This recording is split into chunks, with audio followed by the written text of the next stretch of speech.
మీరందరూ నేను ఆడాను అనుకుంటున్నారు. నేను పోరాడాను సారు.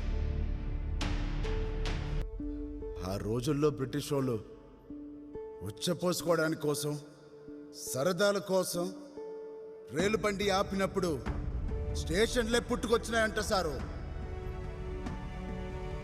బ్రిటిష్ వాడు ఉచ్చపాటు చేయదా సారు మా కొండ కింద ఊరోడి నెత్తురు. దేశం మొత్తం ఏకతాటి మీద నిలబడేది రెండు సందర్భాల్లో అంట సారు. ఒకటి యుద్ధం జరిగినప్పుడు, రెండు ఆట జరిగినప్పుడు. ఉన్న చోటు బతకలేకపోతే ఊరే వదిలేయమంటున్నారు మీ సర్కారోళ్ళు. బాగున్న చోటుకి వెళ్ళి బతకాలంటే దేశం ఎప్పుడు సార్ బాగుపడేది? మీ ఇండియన్ సర్కారు ఎక్కడో ఉన్న ఆకాశానికి ఎగరగలిగినది కానీ ఇదే నేల మీద ఉన్న మా కొండ కింద ఊరికి మాత్రం నడవలేకపోయినది సారు.